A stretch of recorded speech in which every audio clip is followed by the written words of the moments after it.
apa ya lagi ya, touring Sulawesi, kemudian Sumatera, kemudian touring Borneo. Kalimantan. Nah, akhirnya udah mentok nih semua, barulah tahun berikutnya Jakarta launch.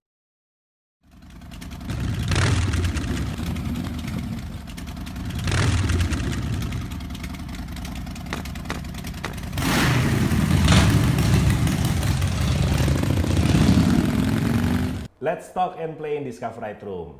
Discoverite Talks adalah sebuah program yang diinisiasi oleh Discoverite Magazine dan Baraka Film. Kali ini gue kedatangan Om Stephen Langitan, siapa yang gak kenal? Seorang tokoh yang 2 tahun lalu, 2018, menyelesaikan misinya naik motor seorang diri dari Jakarta ke London. Nah, akan banyak obrolan yang kita lakuin sama Om Stephen. Apa kabar Om? Baik, sehat. Gimana Om di masa pandemi Om, aktivitasnya Om? Kita di rumah saja. Totally stay Totally home di rumah. Jadi ikut anjuran pemerintah ya Om? Iya. Nah, Om Stephen, kan mungkin ada sebagian teman-teman yang udah kenal sama Om Stephen. Ada juga mungkin yang pengen tahu lebih banyak Om. Keterlibatan awal Om Stephen di dunia otomotif itu seperti apa sih Om? Di awal ya kan saya tahu nih Om ya, waktu itu Om Stephen punya website sendiri. Nah, awal mulanya keterlibatan Om Stephen di dunia otomotif itu seperti apa Om? Kita persingkat aja, ini panjang banget kalau mau cerita dari zaman SMP sampai SMA ya. Jadi kita sebenarnya, saya ini backgroundnya adalah lulusan ekonomi. Saya pun diharapkan orang tua untuk bekerja baik-baik. Kita berkantor, akhirnya kita berkarir bekerja di kantor di bidang asuransi, general insurance itu 20 tahun lah ya. 20 tahun. Sampai di level the senior manager. Udah tinggal step lagi tuh udah mau naik GM gitu loh. Ternyata perusahaan ini tempat saya bekerja memutuskan untuk melakukan merger. Merger dengan perusahaan Jepang. Nah, ternyata stylenya beda kan. Saya di barat, ini Jepang gitu loh. Akhirnya penawarannya ada yang namanya golden shake hand. Saya ambil. Nah, mulai dari situ akhirnya saya menerjunkan sebuah usaha sendiri lah yang namanya sebagai blogger. Saya mendirikan namanya blog ya. Nama saya sendiri Stephen Langitan. Sorry Om, dulu pada saat Om Stephen masuk ke dunia blog itu sebenarnya masih sedikit ya Om yang main ya? Oh belum banyak. Masih belum banyak ya? Itu tahun 2007, jadi udah diamati tahun 2005 udah saya pelajari. 2006 sudah membuat desain web, begitu kantor memutuskan untuk resign tahun 2007, ya saya langsung switch aja. Switch di situ. Jadi memang belum banyak pemainnya. Dan ternyata memang itulah peluang saya, kesempatan untuk membahas yang fokus saya adalah di bidang otomotif sepeda motor. Tapi memang passionnya memang sudah dari dulu Om? Iya itu dia, kalau passion memang karena saya sudah dari SMA, di SMP, SMA gitu lah ya. Artinya bukan hanya di sepeda motor, tapi otomotif pada umumnya. Seperti workshop seperti ini yang saya lihat gitu loh temennya. Dan itu akhirnya, tapi saya fokusnya lebih kecil lagi, istilah orang eksekutif marketing bilang di niche kan. Niche-nya adalah di sepeda motor. Motornya bagaimana? Motornya niche lagi, yang spesialis touring. Karena saya menyukai yang namanya hobi adventure-nya. Saya suka yang masuk istilahnya melakukan perjalanan, masuk hutan, keluar hutan, atau menjelajah yang belum pernah saya lewati. Nah, kita kalau ngomong jelajah itu kan rute-rutenya yang disebut adventure adalah yang belum pernah dilewati. Kalau sudah dilewati ya itu sih udah bukan adventure lagi ya Om. Lagi. Berarti kan gini Om, 2007 Om Stephen memutuskan untuk resign dari perusahaan yang Om Stephen geluti selama 20 tahun. Memulai terus sebuah bisnis ya Om ya, yang hubungan dengan passion akhirnya di dunia otomotif. Dari 2007 sampai 2020 selama 13 tahun kan Om berarti kan? Ngerasain perkembangannya seperti apa Om? Ya itulah, kalau perkembangannya memang karena saya didukung oleh dunia internet aja. Jadi dunia internet dan dunia sosial media yang berkembang pesat ya. Jadi awalnya dari blog itu sendiri. Kemudian kita kalau mau berbagi ceritanya kan dulu kan masih banyak ada Yahoo Group-nya ya. Yahoo Group kita sebar-sebarin. Kemudian saya juga banyak ikut dengan forum-forum Kaskus dulu. Iya, betul Om. Lagi hype banget ya Om ya Kaskus ya kan. Wah, terserah lah lu mau ngintip-ngintip apa di Kaskus, tapi kita juga ada titipan-titipan. Nah, titipannya apa? Kita membuat artikel-artikel aja gitu loh. Ataupun foto-foto ketika saya bisa menjalankan touring, kemudian ada foto pendek. Nih berita selanjutnya, cerita selanjutnya di sini gitu. Mereka akhirnya berkunjung lah ke web saya lah. Dan itu rame memang sih. Total viewernya tinggi-tinggi banget. Oh iya, betul Om. Karena kan saya tahu banget ya Om ya. Maksudnya dulu juga kita pernah kerjasama, salah satu produk saya masuk di artikelnya Om Stephen kan. Betul. Kan Stephen Langitan kan memang terkenal banget Om ya sebagai seorang blogger nih Om. Blogger lah. Terjun ke dunia adventure Om. Sesuatu yang menarik ya Om ya. Terus Om Stephen ngelakuin penjelajahan keliling Indonesia, pernah ke Kalimantan segala macam. Itu pertama kali dilakuin tahun berapa? Nah, itu akhirnya gini. Kan kita udah katakan di istilahnya dari segi industrinya udah menguasai. Jadi saya udah banyak network dengan pemegang merek, principal. Ya, jadi mau brand apa aja bisa lah siap saya ajak kerjasama. Akhirnya kalau begini-begini aja sih saya nggak ada hasil yang sesuatu. Akhirnya kita bikin dulu PT-nya dulu. PT-nya tahun 2012 ya. Sejak ada PT itu kita udah mulai fokuskan ke bisnisnya. Akhirnya di tahun 2015 kita membeli sebuah motor sendiri dan saya mengagendakan beberapa perjalanan. Katakan 2015 saya mulai mungkin touring Jawa, Bali, Lombok. Nah itu tahun 2016. Sorry, itu memang Om Stephen ngelakuin itu selama ini sendirian Om? Sendirian. Sendirian. Kalau untuk liputan sendiri yang namanya stephenlangitan.com kita udah ada asisten. Jadi mereka aja yang ke lapangan. Ada undang-undangan seperti launching mobil, motor, pameran, itu berulang-ulang seminggu sampai 5 kali, tiap hari lah. Ya udahlah, anak-anak ini aja lah. Nah, saya sekarang membuat konsep-konsep tentang perjalanan. Dimulai membeli motor sendiri 2015 dan akhirnya saya agendakan 2016 touring Jawa, Bali, Lombok. 2017 mau apa lagi ya, touring Sulawesi, kemudian Sumatera, kemudian touring Borneo, Kalimantan. Nah, akhirnya udah mentok nih semua, barulah tahun berikutnya Jakarta, London. Nah, soal Jakarta, London ya Om, kan terus tiba-tiba kan itu kan jadi sesuatu yang menarik banget ya Om. Seorang Stephen Langitan dengan usia yang tidak muda lagi ngelakuin sebuah perjalanan Jakarta London Om 30.000 kilo sendirian. Itu tiba-tiba mimpi Om, gua pengen riding jauh, terus tiba-tiba London tujuannya itu gimana Om? Kok tiba-tiba munculnya London sebagai destinasi akhir? Ya sebenarnya dalam catatan impian saya, ya semua setelah saya tulis impian, cita-cita itu sebenarnya udah disebut akan keliling dunia. Cuman keliling dunianya belum dispesifik lagi kemana lah ya. Waktu itu kepikiran bisakah terbang atau naik pesawat atau naik kapal laut. Nah itu kan ada fasilitas sepeda motor. Nah begitu kita sudah berpikir ada rencana itu Jakarta London ini itu munculnya gara-gara gini. Borneo sudah. Kemudian sekarang mau ASEAN. ASEAN kita hitung. Sampai ke Bangkok, wah ke Bangkok gue udah sering banget nih. Ngapain lagi ke Bangkok? Oke, kita ambil terusnya lagi. Kita ke India. Oke, sampai India ke Himalaya kan. Sebenarnya Himalaya saya udah pernah. Oke, udah pernah, ngapain juga lagi di Himalaya. Oke, sekarang saya pikirkan, kalau gitu saya bawa motor sendiri ke Himalaya. Kalau kemarin kan diundang. Nah, kepikiran gitu. Cuman sekarang udah sampai Himalaya, loh kan kalau balik lagi ke Indonesia rutenya sama juga. Nggak seru juga gini. Oke, sekarang baru saya lihat. Kenapa saya nggak terus aja sampai ke London gitu loh. Jadi kan one way, strike forward, kemudian selesai dan finish saya pulang. Naik pesawat, motor bisa dikirim kan. Sekali jalan ya Om. Iya, jadi gagasan itu setelah melihat beberapa kesempatan-kesempatan sebetulnya saya punya peluang mau ke Bangkok, saya punya peluang ke India, ke Himalaya. Cuman saya melihat tanggung lah, ya udah langsung aja ke London seperti itu. Jadi awalnya memang kepikirannya memang destinasinya Jakarta Himalaya Om. Oke, seperti itu. Terus mau PP Om berarti PP, kan? Iya. Dan lihat kenapa nggak sekalian aja gitu. Betul. Nah gini Om, kan pastikan banyak juga nih teman-teman Om yang pengen tahu kan Om. Karena kan sebuah perjalanan yang dilakuin apalagi Jakarta London kan pastikan biayanya kan juga nggak sedikit Om.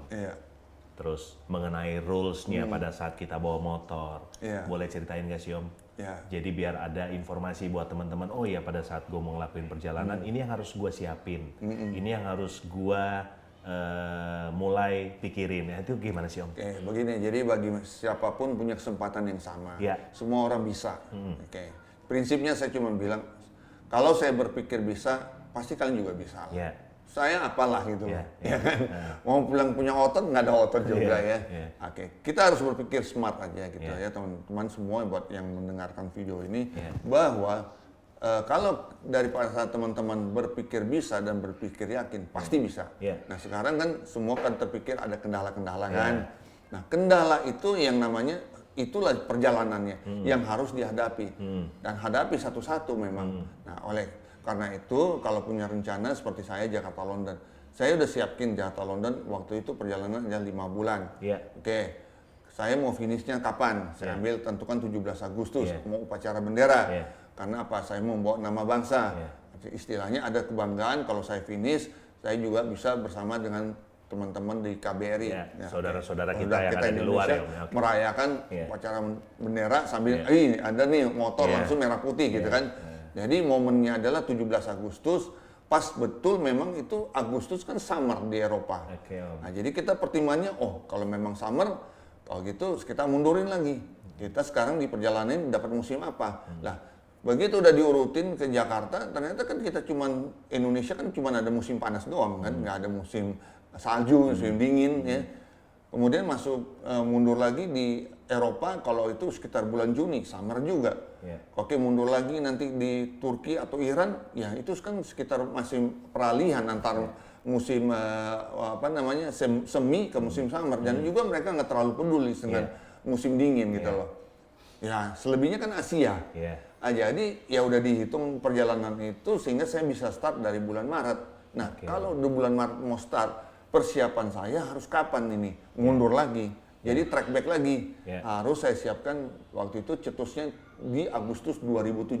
Sorry Om, berarti saya potong. Berarti memang ide untuk ngelakuin perjalanan itu sudah ada di tahun 2017 ya Om? 2017. Boleh lanjut Om? Iya, jadi 2017 dengan cara kita membuat agendanya mundur. Jadi jangan membuat agenda sekarang, nih besok mau kemana, tetapkan dulu tujuan akhirnya. Itu strategi saya. Jadi Agustus 2017 dan saya mau menyelesaikan perjalanan sampai Agustus 2018. Rentang 12 bulan itu mau ngapain? Itu dia. Itulah plan yang direncanakan. Itu ya plan yang direncanakan. Syarat membawa motor Om untuk keluar, itu apa nih yang dibutuhin? Nah, sebenarnya harus diawali dengan sebuah pengalaman dulu. Om. Pengalamannya gampang. Lakukan aja touring Borneo, yang mana menuju ke Malaysia, Sarawak, kemudian ke Brunei, kemudian ke Sabah. Kalau itu udah tahu caranya, itu sama aja melanjutkan seterusnya ke mau kemana-mana aja Om. Iya. Jadi gampangnya gitu aja. Jadi lakukan perjalanan Borneo, lintas negara. Lintas negara, udah tahu syaratnya. Begitu. Berarti selama proses persiapan Om, selama proses persiapan kan akhirnya kan juga pasti kan Om Steven terpikir untuk melibatkan sebuah brand ya Om. Akhirnya di perjalanan itu kan Om Steven dapat support dari beberapa brand. Nah, resepnya Om? Resepnya? Kalau eksistensi kan Om Steven udah eksis Om. Kalau kayak gitu, teman-teman yang masih muda-muda nih khususnya semua punya kesempatan yang sama. Jadi sekarang nih sosial media kan berkembang pesat. Kalau Anda lagi memposting sebuah foto-foto, langsung aja libatkan juga brand-brandnya. Kita udah tahu punya motor ini mereknya H, yang ini motornya Y, yang ini motornya R. Ya udah obrolin aja tentang motornya, nggak usah malu-malu. Dan itu akan didengar, dibaca sama yang punya brand. Siapa kamu? Oke, kapan-kapan ketemu dong. Itu tipsnya. Itu tipsnya Om. Sebenarnya sederhana ya Om, tapi kadang-kadang nggak terpikirin sama orang kebanyakan kan Om. Om, kan akhirnya kan banyak nih Om. Ini sorry Om ya, pertanyaannya mungkin agak nyeleneh. Akhirnya kan banyak beberapa teman-teman kita ngelakuin perjalanan. Kadang-kadang ada idealisme sendiri nggak sih Om di hati? Gue pengen yang paling jauh, gue yang pengen paling jauh, itu ada nggak sih Om sebenarnya? Nggak, kalau dari saya sih nggak seperti itu. Nggak ada ya Om? Nggak seperti itu. Cuman yang penting kita jangan punya misi yang istilahnya saling mengadu gitu loh. Misalnya Kang JJ sudah 450.000 kilometer. Wah saya harus lebih dari dia. Enggak lah, kita harus semuanya harus bisa diukur kemampuan kita. Tetaplah kita harus bisa low profile. Yang penting pesan saya, kalau saya jadi seperti itu. Kalau saya pribadi, saya melihat Kang JJ sebagai senior, itu satu. Dan saya respect dan hormat. Beliau adalah salah satu seorang penjelajah dunia, bahkan yang nomor 2 saat ini di dunia yang menjelajah keliling dunia. Nah, dari beliau kita pelajari apa sih yang menjadi kekurangannya, gitu loh. Oke, kita memperbaiki diri. Oh, ternyata dia juga mengambil sistemnya paket-paket kan, nggak seluruhnya, karena dia pulang juga gitu. Baiklah kalau gitu, saya akan buat satu perjalanan non-stop yang udah pokoknya Jakarta London, dan itu bisa jadi buku. Jadi nggak harus pergi dulu yang ke sana, harus selesaikan dulu ke sana, ke Afrika atau ke Australia, baru pulang nanti jadi buku. Itu menjadi mungkin lebih dari Alkitab atau Quran itu. Nah, itu kan mungkin gini Om ya, kan pengalaman Om Stephen memang bergelut di dunia media kan Om. Sampai akhirnya hasil perjalanannya dituangin lah dalam sebuah buku. Buku itu yang memang Om Stephen buat itu memang idenya memang Om Stephen sendiri, atau memang ada ide dari orang-orang yang mensupport Om Stephen? Enggak, itu ide saya sendiri. Saya murni saya sendiri. Karena waktu perjalanan ini, sebelum berangkat, itu saya udah cita-cita. Saya pergi, pulang, tidak hanya bawa cerita saja. Tidak ngobrol-ngobrol sana-sini. Tapi harus jadikan satu buku, yaitu yang bisa dikenal oleh banyak, bisa dibaca oleh banyak orang. Menjadi referensi, dan juga menjadi sejarah lah buat bangsa Indonesia, seperti itu. Selama perjalanan kan Om, pasti kan Om Stephen ngelakuin perjalanan lintas negara. Ya mau nggak mau atau suka nggak suka kan jadi duta nih Om buat bangsanya Om. Ada pengalaman yang paling unik Om selama perjalanan? Yang paling unik, ya kalau kita bicara unik tuh sebenarnya banyak ya.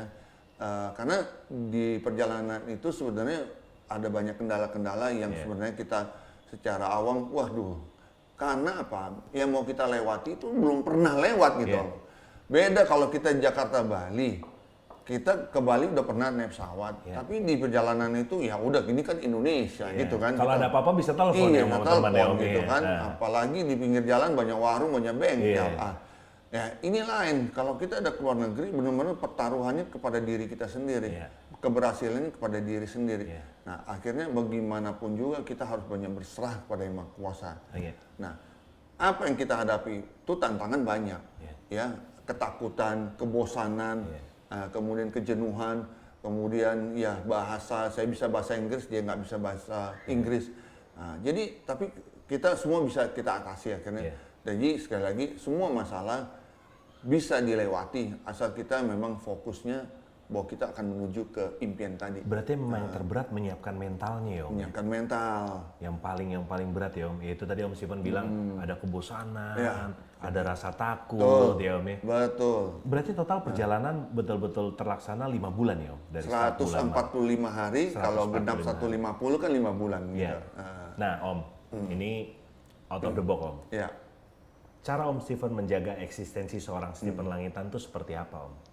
Sampai akhirnya, ini kan Om Stephen udah bergelut dari 2007 nih Om. Betul.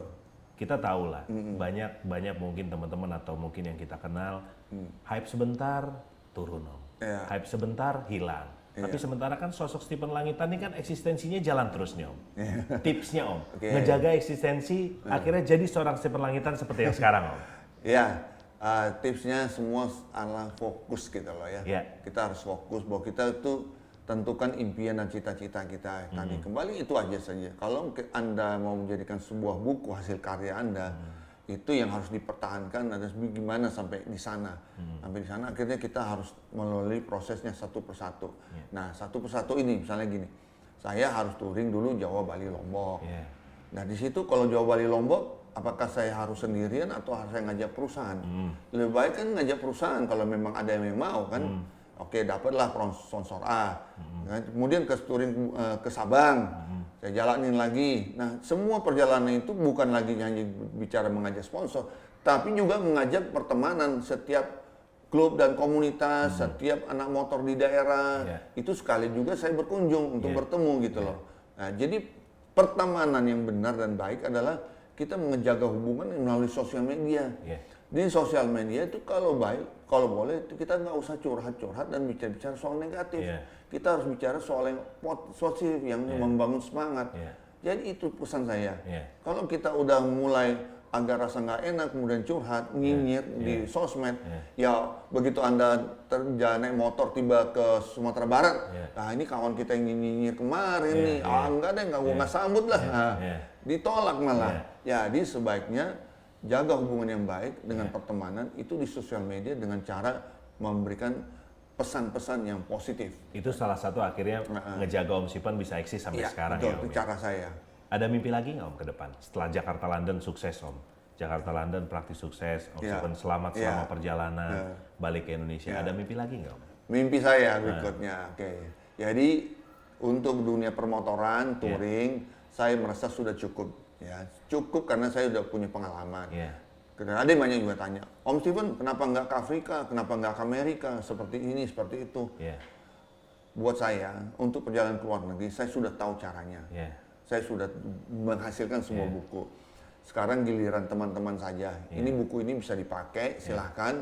Anda bisa konsultasi sama saya kalau Anda punya niat. Nggak usah minta saya untuk menyusul kawan-kawan yang sudah duluan ke sana. Bukan itu. Dengan usia sekarang, saya harus fokus dengan plan B saya. Goals baru lagi. Goals 5 tahun saya akan menjadi seorang pengusaha. Saya saatnya untuk terjun di bidang bisnis. Saya pure sekarang masuk dalam bisnis. Dengan pengalaman yang udah didapetin selama ini Om. Betul. Akhirnya kan benar-benar kan karakternya terbentuk banget ya Om. Dan tahu apa yang harus dilakuin ke depan kan Om. Betul. Soal Indonesia Om. Ada statement tersendiri nggak Om Sipan untuk Indonesia itu? Apa sih Om kira-kira yang Om Sipan rasain Indonesia itu seperti apa Om? Wow. Kan udah ngelakuin perjalanan Om, udah sampai ke London segala macam Om. Kalau sekarang ngomong Indonesia, itu udah luar biasa maju. Maju dalam hal gini, untuk jalanan semua sudah bagus. Jadi sekarang kan sudah pemekaran, dari tingkat kabupaten itu udah berkembang banyak. Nah sekarang antar kabupaten itu bersaing untuk selalu membangun secepatnya infrastrukturnya.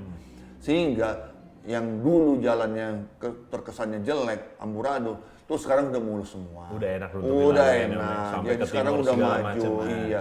Juga sekarang ada dunia internet, di mana-mana jalan sekarang udah bisa cakupan internetnya sudah bisa, jadi udah nggak masalah. Dan sebenarnya juga pertumbuhan internet Om, terus juga dunia media sosial, dunia digital akhirnya ngebantu juga buat teman-teman kalau mau jadi seseorang yang eksis ya Om. Ya itu dia saya bilang. Pada saat Om Sipan masuk ke dunia ini kan itu belum ada Om.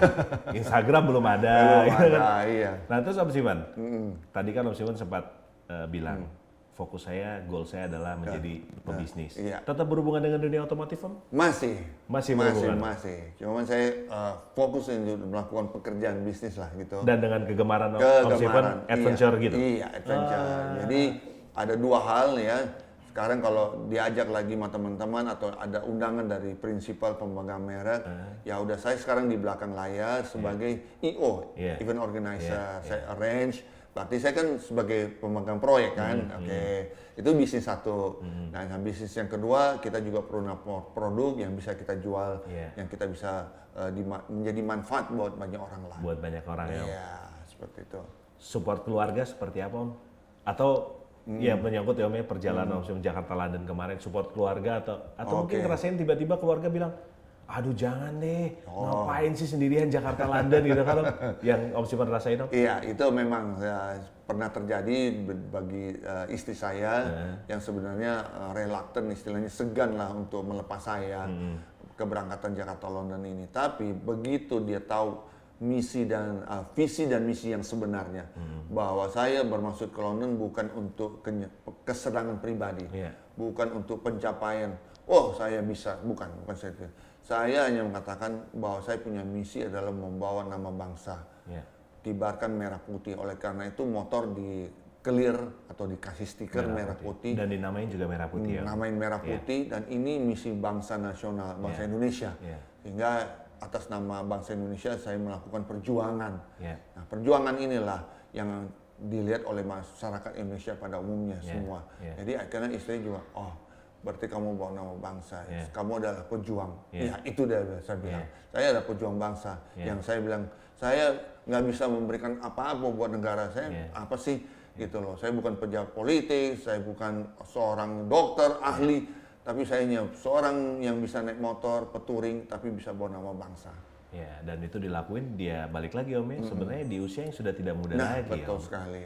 Butuh banyak hal yang akhirnya jadi sesuatu. Jakarta London itu akhirnya jadi sebuah legacy tersendiri ya Om buat Om Stephen ya Om ya. Iya. Akhirnya sebagai bonus akhirnya istri saya kan bisa nyusul ke sana. Iya, istri mana nyusul. Bisa jalan-jalan sekalian ya Om ya. Gitu. Keterlibatan pemerintah Om, keterlibatan negara dalam perjalanan yang Om Stephen lakuin kemarin, dirasain banget nggak Om? Dirasakan sekali, semua pemerintah mengakui kok memang. Saya kan berhubungan sama 2 instansi. Dalam hal ini Kementerian Perhubungan, karena saya membawa misi adalah aksi keselamatan jalan. Dan saya membuktikan selama di jalan saya selamat gitu loh, menggunakan helm, menggunakan jaket, yang benar-benar care dan peduli gitu keselamatan. Dan juga untuk Kementerian Luar Negeri. Itu adalah juga mengakui dan sambutannya luar biasa di setiap negara, para dubes maupun staf KBRI itu menyambut dan menunggu saya malah. Memang kerasa banget ya. Kerasa banget. Dan ini memang merah putih ini memang harus digaungkan gitu. Nah seperti ini. Dan sekarang saya bilang ditunggu anak muda yang lain. Merah putih ini sebetulnya buat siapa aja. Jangan-jangan mempersiapkan putranya juga Om ya sebagai generasi penerus kan Om. Nerusin jejak orang tuanya. Kita lihat aja nanti. Setelah orang tuanya Jakarta London, giliran anaknya Om gitu kan. Bisa, semua tuh bisa. Semua bisa ya Om. Jadi istilahnya Jakarta Moskow, Jakarta Paris, Jakarta Jeddah. Sebenarnya kemarin kita ada misi Jakarta Jeddah di bulan Januari. Oh iya, saya pernah dengar ya Om ya, betul. Itu semua bisa kok gitu loh. Jakarta New York, Jakarta Chicago, bisa kok kita buat. Dan memang prosesnya memang nggak sulit ya, nggak sesulit yang seperti orang bayangin gitu. Pada saat kita bawa motor dengan register di Indonesia gitu. Tidak sulit. Nggak sulit sama sekali. Selagi memang perencanaannya matang ya. Betul, perencanaan matang, punya referensi yang banyak. Referensinya salah satunya dari buku saya itu, dan saya bisa tambahkan dari mana sumbernya lagi. Nanti bagi mereka yang sudah mau serius, ya silakan kontak aja sama saya. Perjalanan yang Om Stephen lakuin, bertemu dengan berbagai macam karakteristik manusia Om, di setiap negara dengan budayanya. Ada pengaruh nggak Om di kehidupan Om Stephen? Atau ada yang tiba-tiba Om Stephen serap nggak untuk jadi sesuatu yang oh iya ya, apalagi menyangkut rencana Om Stephen ngejalanin bisnis lainnya Om? Ya, jadi semua itu seperti saya lakukan, dan kita terus ibaratnya membuka jendela lebar-lebar gitu ya. Kita dalam ruangan ini keluar, ternyata apa yang namanya langit dan bumi segala isinya tuh banyak banget gitu loh. Nah sekarang kita indah banget ya. Indah banget. Oleh karena itu dalam perjalanan itu sama juga kita buka jendela, kita jadi mengetahui. Nah sebenarnya itu tingkat perjalanan ke luar negeri itu ada yang disebutnya advance ya. Kita jalani dulu lah di dalam negeri. Dari Jakarta, siapa yang belum pernah melihat Sabang, ya udah lihat tapi ke Sabang, tapi kita juga harus melewati yang namanya lewatin Lampung, lewatin Jambi, itu kan juga berbeda-beda, suku dan adat ini beda. Culture-nya beda-beda. Kulturnya beda, makanan berbeda juga. Nah, cuman kita kan terbiasa, saya maunya carinya lauk paunya yang begini, yang udah terbiasa di Jawa, akhirnya sampai di Aceh pun kalau bisa cari itu kan, sudah nggak bisa. Jadi teman-teman harus bisa menyesuaikan makanan yang ada di tempat situ aja. Dan itu betapa nikmatnya kita merasakan kuliner, budaya, orang-orang yang berbeda gitu. Nah apalagi berbeda agama, wah itu lebih seru lagi. Saya justru di Pakistan mendapat sambutan yang sangat luar biasa. Karena saya Kristen, non-Muslim, masuk ke Pakistan yang disebut Muslim, negara Republik Islam Pakistan. Itu kuat sekali. Tapi begitu hadir saya, tidak seperti yang orang-orang yang bayangkan. Atau gitu. Yang ada muncul di media gitu. Tidak seperti itu. Jadi jangan salah persepsi. Gitu. Kita harus lihat di lapangan itu memang benar-benar kalau kita datangnya tulus dan baik-baik, sambutannya juga luar biasa. Tapi menarik ya, maksudnya saya ngobrol di Discovery Talks dengan Kang JJ. Saya juga pernah ngobrol dengan Mas Hakam, dia juga ngelakuin perjalanan dengan sepeda. Iya. Akhirnya memang yang orang bayangin atau orang lihat di media itu beda banget ya Om? Beda. Ternyata beda. mendapat sambutan ya tadi Om Steven, non-muslim, datang di Pakistan, ternyata sambutan yang luar biasa. Luar biasa, betul. Sampai di Iran pun, saya bisa menginap di rumah warga yang tidak saya kenal. Oh iya? Iya. Itu ceritanya gimana Om? Wow. Ceritanya gimana Om? Jadi ini ceritanya dari Tehran. Dari Tehran ke arah Tabriz, itu 650 kilo. Yeah. Nah, saya di tengah jalan tuh ada salah strategi soal isi bensin. Yeah. Nah, karena tahu saya mengundi Iran itu jarak stasiun bensinnya satu dan berikutnya itu jaraknya sekitar 80 sampai 100 km. Oh, jauh ya Om? Jauh, jauh banget. Yeah. Oke.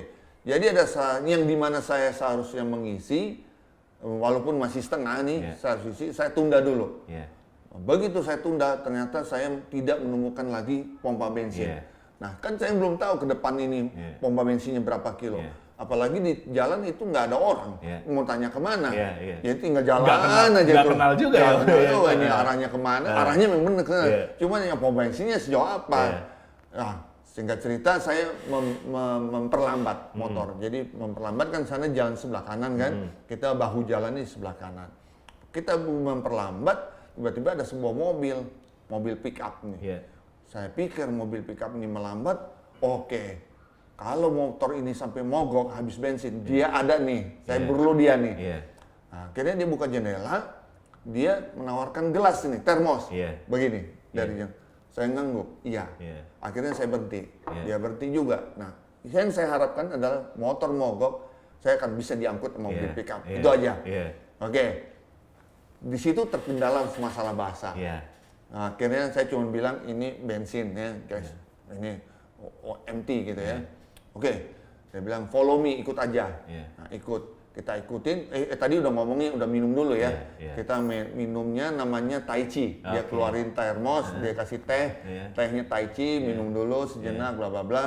Oke, dan itu hari udah mulai gelap, Nah, saya bersyukur andai mogok ada dia kan. Saya ngikut ya. Nggak taunya isi bensin cuma 2 kilo dari tempat. setelah Om Steven melambat berhenti ya, oke cuma 2 kilo. Akhirnya ada pompa bensin. Begitu pompa bensin, saya di sebelah kiri, dia di sebelah kanan. Saya kan harus bayar. Dia langsung nyamperin saya. No, saya mau bayar. Oh iya? Gila lu sampai dia mau bayar. Tapi saya udah keburu bayar duluan. Tapi dia udah keluarin dompet mau bayar. Akhirnya jadi pertanyaan. Dia ngomong sleep, tidur. Iya, Tabriz, saya bilang, kota Tabriz. Polo, akhirnya ikut lagi sama dia. Sampai ke rumahnya. Itu jaraknya dari pompa bensin sampai rumahnya, 150 kilo. Oh iya? Nah, berarti dari Jakarta Bandung. Iya, Jakarta Bandung. Ibaratnya jalan tol ya, jalan tol. Udah saya kecepatannya 120, 125 ngikutin di belakang dia. Dan terasa udara makin dingin, karena udah mulai gelap, dan udah mulai naik-naik gunung gitu. Waduh, dingin banget nih. Saya nggak tahu, pokoknya ikut aja dia. Sampai di rumahnya. Sampai di rumahnya, kita gelar tikar, bukan gelar karpet. Gelar karpet, bersila. Itu dia buka puasa. Dia buka puasa. Oh iya, pas bulan puasa ya. Puasa kan, nah, di sana buka puasanya kan udah agak malam, dari jam-jam 7:30. Beda waktunya kan, main Indonesia aja 7:30. Dia buka, ada roti disobek-sobek, makan. Jadi itu terkendala membahasa, nggak lancar banget. Malah pakai Google Map, pakai Google Translate. Google Translate, Google Translate bla bla bla. Nah, saya mau ngomong sama dia bahasa apa nih? Dia kan bahasa Persia. Dia bahasa Persia, harus Persia dulu ke bahasa Inggris ke Indonesia kan. Nah, saya bilang enggak, no, English. Jadi Persia ke Inggris. Saya dari Indonesia ke Inggris ke Persia. Ribet lah gitu loh. Suka nggak nyambung begini nggak nyambung. Singkat cerita seru lah. Malam itu kita udah mandi dan sekarang makan lagi, ketemu ngobrol. Dia buka satu kayu besar gitu, dia buka prak, dia angkat sebuah piring. Piring itu menjadi hadiah katanya buat saya. Piring itu yang kaligrafi, yang mungkin tulisannya Allahu Akbar. Dan satu lagi tulisannya mungkin Bismillahirrahmanirrahim. 2 biji itu mau dikasih ke saya. Sementara Om Steven bawa motor ya? Saya bawa motor. Masih jauh juga perjalanan. Saya aja bawa Indomie di motor hancur lebur, apalagi bawa ini. Jadi saya nggak mungkin. Besok paginya untuk menghargai dia, saya telepon hubungin orang KBRI di Teheran. Ya hubungin, karena dia orang di KBRI Teheran bisa ngomong Persia. Bro, bantu gua dong, katakan aja nanti ini akan diambil oleh KBRI atau kedutaan mungkin 2-3 hari atau seminggu depan lah, bikin dia senang. Telepon, ngomong lah Persia. Oke. Setelah itu ya saya diantar sama dia sampai keluar kota dan akhirnya kita berpisah. Ceritanya hanya 2 piring kaligrafi itu hanya menjadi kenangan di dalam foto saja. Karena nggak bisa juga saya mau ambil, saya pun tidak mau merepotkan orang KBRI. Lu ambil dong 650 kilo tuh, nggak mungkin. Jadi, dan kalaupun dibawa juga pasti hancur ya. Jadi nggak mungkin. Jadi itulah momen yang paling indah bagi saya. Bagaimana tidak sekat-sekat agama, sekat-sekat suku antar bangsa itu putus semua. Nggak dirasain sama sekali. Nggak ada dirasakan selama perjalanan ya. Jadi memang penting buat kita, ya itu ya Om, tadi Om Stephen bilang, buka jendelanya ya Om. Buka jendelanya. Supaya kita nggak terkungkung di dalam kotak itu aja ya Om. Sementara kan kadang-kadang kan di negara kita gitu Om, masih aja ribut. Itulah, lakukan dulu di Indonesia. Jadi seperti ini dari sini. Coba kita ke Kalimantan, coba kita ke Sulawesi, ya itu aja udah mulai berbeda. Kalau di Sulawesi Selatan masih lihat banyak masjid, tapi udah di Manado itu udah ke gereja semua di sana. Betul. Jadi biasakanlah perbedaan itu selalu ada, tapi kita tempatkanlah posisi kita ini gitu loh. Bagaimana kita bisa beradaptasi sebetulnya, Om Stephen. Nih perbincangannya kan memang sebenarnya seru Om, tapi waktunya memang kita terbatas. Tips sedikit dong Om, buat teman-teman kebanyakan ini kan sekarang kan dunia motor, dunia adventure kan makin berkembang Om. Mulai banyak teman-teman yang sering lakuin perjalanan, ya walaupun mungkin masih di negara kita sendiri Om. Tips sedikit dong buat teman-teman yang memang sekarang yang masih muda-muda, yang lagi giras-girasnya Om gitu kan, dari seorang Stephen Langitan. Jadi semua punya kesempatan yang sama, seperti saya bilang. Jadi tinggal Anda teman-teman, apakah Anda mau ibaratnya buat hura-hura, atau Anda yang namanya touring ini kan ada macam-macam. Kita cuma senang-senang aja, ada juga touring yang sifatnya mudik. Nah, kemudian ada touring yang disebut profesional. Jadi kalau Anda mau menuju ke profesional ini, tips saya, mulailah untuk melakukan solo riding. Melakukan perjalanan seorang diri. Karena kalau udah profesional, kita udah bicara masalahnya keuangan, sponsorship. Ini akan merepotkan kalau kita bawa 2-3 orang. Itu akan ribut soal uang gitu loh. Usaha aja kita juga suka ribut gara-gara uang kan. Jadi sebaiknya kalau Anda belum sanggup sampai ke profesional, ya Anda di kelasnya hura-hura. Tapi kalau Anda mau melakukan perjalanan yang jauh, ya ambil touring mudik lah. Tapi sebisanya ini dilakukan seorang diri. Karena kalau ada seorang diri, Anda punya cita-cita dan impian itu bisa tercapai bila mana tetap fokus kepada impian tadi. Dan mungkin itu juga Om ya, jadi dengan seorang diri malah kita lebih fokus ya Om. Di perjalanan juga akhirnya plannya bisa berjalan dengan baik ya Om. Terus kadang-kadang malah timbul ide ya Om ya di sini. Betul. Luar biasa Om. Jadi begitu aja, jadi jalanin tadi seorang diri aja, dimulai yang misalnya Jakarta Bandung, Jakarta Jogja, tapi udah biasa begitu. Akhirnya mulailah kepikiran untuk melakukan perjalanan yang lebih jauh, dan akhirnya berusaha untuk menggandeng yang namanya sponsor. Dan yang pasti itu ya Om ya, maksudnya memang trust-nya kan harus dibangun dulu. Betul sekali. Dan gunakan sosial media tadi dengan hal-hal yang positif. Baik dan benar. Dengan baik dan benar. Karena itu dia. Om, satu kehormatan Om bisa ngobrol-ngobrol sama Om Stephen. Terima kasih banyak Om sudah datang. Akhirnya setelah lewat masa pandemi, saya terakhir kan Januari Om ya, atau Februari ke rumah Om Stephen. Nah sekarang kita bisa ketemu lagi. Tapi senang Om, saya ngeliat Om Stephen sehat dan sukses Om dengan aktivitasnya, sukses juga dengan rencana-rencana Om Stephen berikutnya ya Om. Betul. Terima kasih banyak Om sekali lagi. Terima kasih. Dan juga sukses buat Doni dan studio motornya ya. Termasuk juga untuk sebenarnya untuk Discovery Magazine. Discovery Magazine. Ya. Makasih banyak Om Stephen. Sama-sama. Tuntas sudah ngobrol-ngobrol sama Om Stephen, memang sebenarnya waktunya harusnya banyak. Tapi satu sebetulnya dari berbagai narasumber yang sudah kita ajak bicara, mereka mulai dengan aktivitasnya itu dimulai dari satu kata kunci, mimpi. Sampai akhirnya mimpi itu mereka jalanin, mimpi itu mereka realisasikan menjadi sebuah activity atau sebuah aktivitas yang bisa bermanfaat untuk orang banyak. Sampai ketemu di Discovery Talks berikutnya.